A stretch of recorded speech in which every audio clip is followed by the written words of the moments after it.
Hoje vamos tratar de um dos blocos que queremos implementar no canal, que é o bloco de entrevistas. Temos aqui hoje Rogéria Ginimek. Então, sem mais delongas, Rogéria, quem é Rogéria Ginimek? Olá, Fábio. Primeiro, muito obrigada pelo convite, é um prazer estar aqui com você. E eu tenho a dizer que eu sou advogada, formada há 30 anos, sou mestre em Direito pela PUC de São Paulo e sou Chief Compliance Officer de uma grande empresa aqui do Brasil e também que tem uma representatividade global. O meu cargo, inclusive, é global, eu sou responsável pela operação de compliance no mundo todo. Qual foi a primeira vez que você ouviu falar em compliance na sua vida? Eu ouvi há muitos anos, quando eu ainda trabalhava para o Banespa, e era um compliance apenas de instituições financeiras. Na época se falava de Basileia I, Basileia II, depois veio a Sarbanes-Oxley, a SOX, né, que até hoje está aí super em vigor para todas as empresas abertas que têm ações em bolsa. E naquela época a compliance era uma coisa muito de instituição financeira, muito para evitar a quebra dos bancos. Era bem direcionado mesmo, foi a primeira vez que eu ouvi. Isso acho que era 99, 2000, por aí. Qual foi seu primeiro emprego na área de compliance, seu primeiro grande desafio quando você já era compliance officer? Em 2009 eu era responsável pelo jurídico, pela área de riscos da Serasa Experian. E naquela época resolveu-se implementar o programa de compliance porque estava surgindo a UK Bribery Act e a sede principal da Experian é em Dublin, na Irlanda. Aí procurou-se quem cuidaria de compliance aqui na América Latina e eu acabei sendo a eleita, embora eu não quisesse fazer isso. Por que você não queria fazer isso? Eu não queria porque eu já tinha muita coisa. Eu tinha todo o preventivo, tudo que não fosse litigioso, tudo que não fosse litigation, né, que não fosse contencioso, melhor dizendo, era comigo. Então eu tinha marcas e patentes, eu tinha todos os contratos operacionais, não operacionais, tinha societário, tinha cadastro positivo, tinha certificação digital, tudo comigo. E ainda risco, que era risk management, então tinha uma super responsabilidade. E aí veio compliance. Eu falei, gente, eu não tenho mais braço para fazer. Não, mas é você porque tem muito que ver com o risco, tá muito alinhado. Tem a ver com risco. Então, aí vai você mesmo, tá bom. Aí comecei a fazer e me apaixonei completamente, me apaixonei e falei, não, é realmente isso que eu quero fazer da minha vida. Isso foi 2009.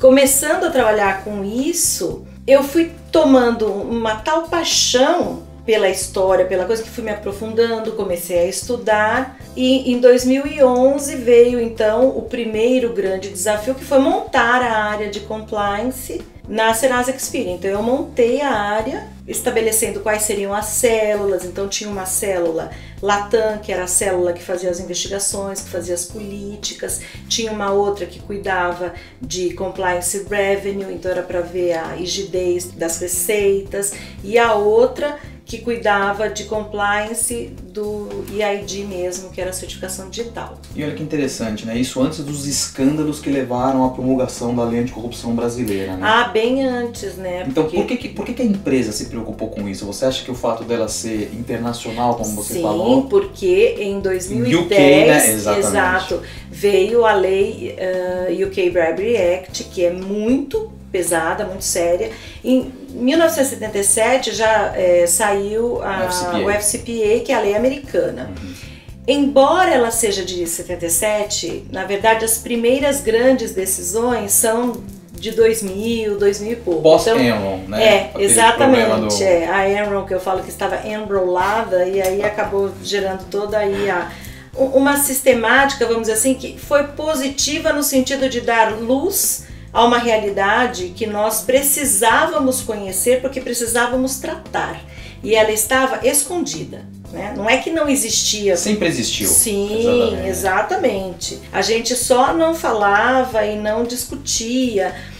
Aí a UK Bribery Act chegando, que foi em 2010, ela trouxe essa realidade para as empresas que tinham qualquer relacionamento com o Reino Unido, que era exatamente o caso da empresa onde eu trabalhava à época, que me deu a oportunidade de começar então em 2009 a trabalhar com esse tema. Aí eu era responsável pela América Latina. Na Colômbia, por exemplo, a lei colombiana é bem mais nova do que a lei brasileira, ela é acho que de 2011, se não me engano. Então também lá eu já comecei a trabalhar com isso. E foi muito interessante porque assim que saiu a lei colombiana, foi possível ver o maior afluxo de investidores na Colômbia. Por quê? O investidor sério, o investidor estrangeiro, ele quer pôr o dinheiro dele onde ele saiba que não vai ter problema de corrupção. Não que não vai ter problema, mas pelo menos há um risco mitigado, alguma segurança, né, de que ele tem um pouco mais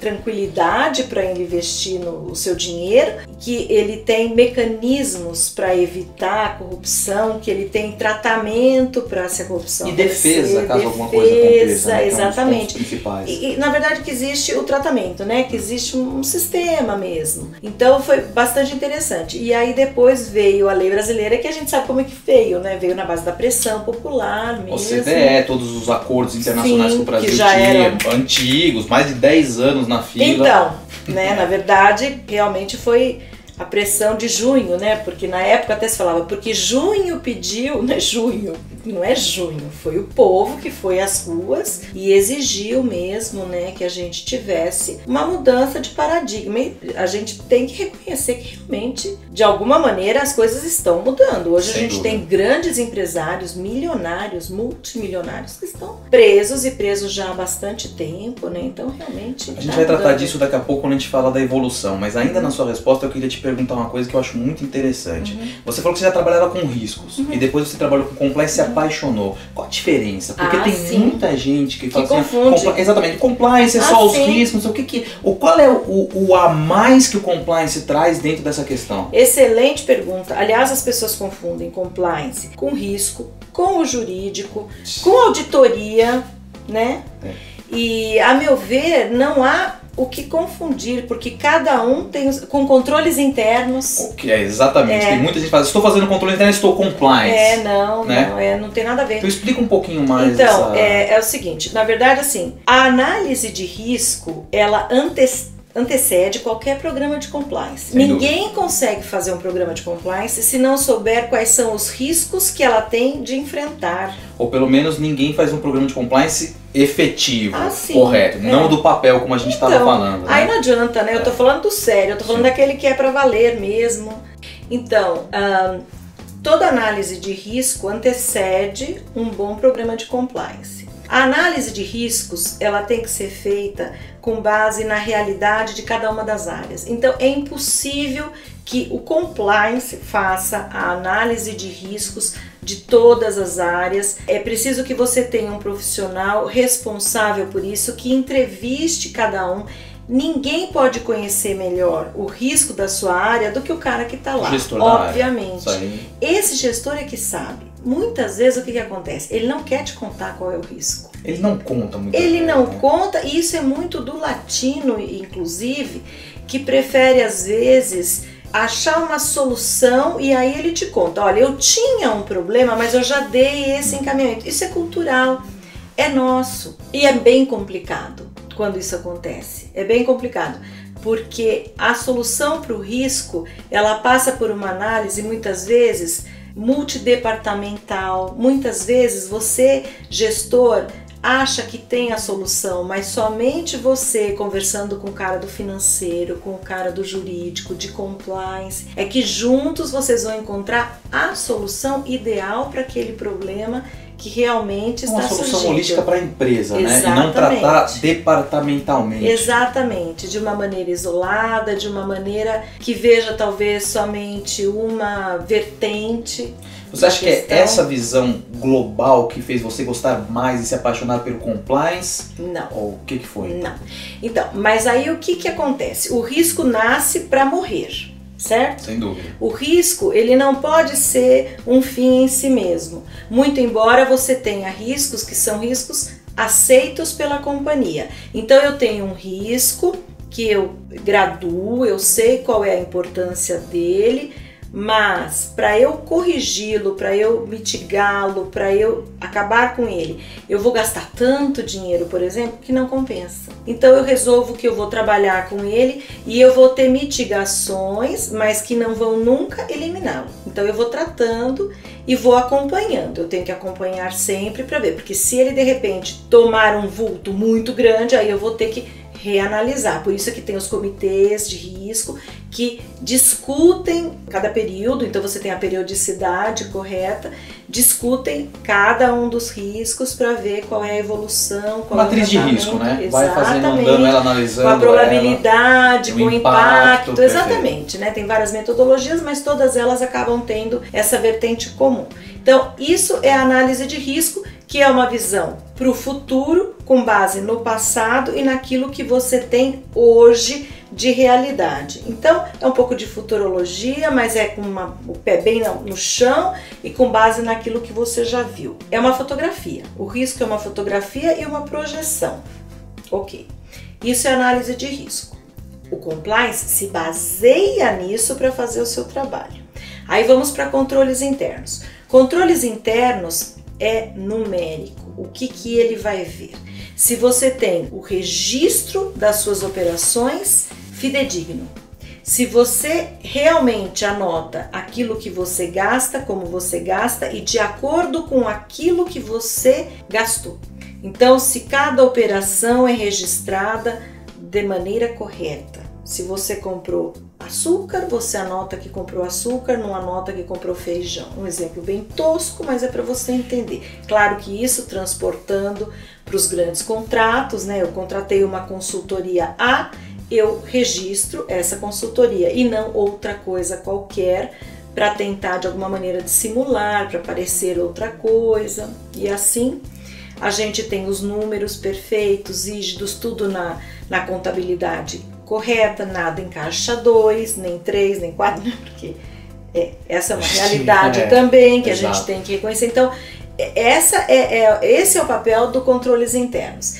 Compliance trabalha muito unido com todas essas figuras, então eu tenho que trabalhar totalmente unida com riscos, eu tenho que ter reunião periódica com a pessoa do risco, até para ver se todo aquele problema que eu vejo, que eu manejo, está refletido nos mapas de risco. Então eu sempre faço esse checkpoint com o head de riscos e falo, escuta, mas e tal coisa, tá mapeado? Não. Mas como é que não? O head da área não falou isso com você? Não. Então você, por favor, volte lá e pergunte a ele por que ele não está mapeando esse risco, já que é um assunto que eu tenho tratado com bastante ênfase e é um risco efetivo para a companhia. Então ele tem que ir lá e procurar se inteirar de por que esse assunto não foi trazido, se ele está sendo preparado para ser levado para discussão. Por que ainda não surgiu? Mas que tem que surgir, tem, porque é muito importante que os riscos sejam de conhecimento da alta administração. É o reporting, que é um dos elementos do programa de compliance. Eles têm que estar cientes para poder tomar a decisão. Se eles vão fazer ou não, isso é outra confusão que fazem, né? O compliance não é uma área executiva, ele é assim, consultiva, não consultivo, mas no sentido de orientação. Então, ele é consultivo, ele dá orientação, ele faz a recomendação e ele reporta. Só que é o seguinte, eu reporto para você porque você tem o poder de tomar a decisão. Exato. E eu monitoro. Se você não fez nada e você tinha a obrigação de fazer, eu tenho que reportar para alguém. Nem que esse alguém seja, inclusive, uma autoridade, se for uma obrigação legal. Esse é um tema que a gente vai guardar para falar tema um outro dia, porque ele é bem importante. Ele é bem denso, Exatamente. ele é bem complicado. E aí vem o tone and the top, porque se eu te conto e você tem a obrigação de atuar, vem o Se tone você and não the quiser ter top. responsabilidade sobre aquilo que pode estar errado, né? Talvez seja uma saída realmente... Na verdade, eu costumo dizer que você tem responsabilidade de qualquer maneira. Depois que vieram todas essas leis e trouxeram a questão da responsabilidade objetiva, a responsabilidade é sua de qualquer maneira. Então, eu costumo dizer o seguinte, Conhecer ou não conhecer o risco passou a ser irrelevante, porque você responde como quem conhece. Exato. Então é melhor que você conheça para que você possa tratar. É que você está falando da empresa, mas eu estou falando do lado pessoal, até a responsabilidade pessoal do Compliance Officer. Se você...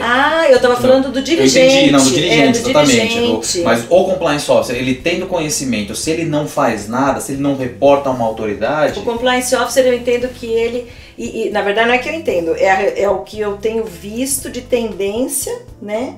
É a responsabilidade, inclusive, criminal. Os Estados Unidos está bem na frente disso. Do compliance. E os Estados Unidos, ele acaba lançando moda, né? Nessas pega, coisas. Né? Não, ele é o que faz mesmo a tendência, né? E é o que tem trazido isso à colação. Então, voltando, a gente tem essas questões com o responsável por risco, com o responsável por controles internos, também tem que haver uma interação muito grande, porque, por exemplo, vem para análise de compliance um pedido de um patrocínio, um pedido de uma doação, e aí compliance analisa com base em todos os elementos que são trazidos. Aí você analisa o valor, você analisa o beneficiário, você analisa a motivação, com base naqueles elementos você diz sim ou não. Uhum. Aí vai para a área financeira efetuar o pagamento e efetua o pagamento. Muito bem. Quem é que vai checar se aquilo que compliance aprovou foi exatamente aquilo que o financeiro pagou? Num primeiro momento é controles internos, que faz isso no dia a dia, que checa os valores, que checa os números e que checa se aquilo tudo tem match. A auditoria também vai pegar, mas ela vai pegar por amostragem, talvez num intervalo de 3 anos, depende do plano de auditoria, o que é bastante complicado. O controles internos não, é muito mais ágil, muito mais próximo e inclusive tem empresas em que há sistemas interligados. A hora que você me pede a aprovação de um patrocínio, eu aprovo e aquilo já vai automaticamente para o financeiro com cópia para controles internos. O financeiro só paga se tiver amarrado com a minha aprovação e controles internos já dá um check de que ele verificou e realmente está tudo casado. Isso facilita muito o trabalho da auditoria, inclusive da auditoria externa, que depois vai checar se aquilo lá está batendo. Então, a gente tem que trabalhar muito junto. E ainda tem as outras áreas que a gente pode comentar a seguir.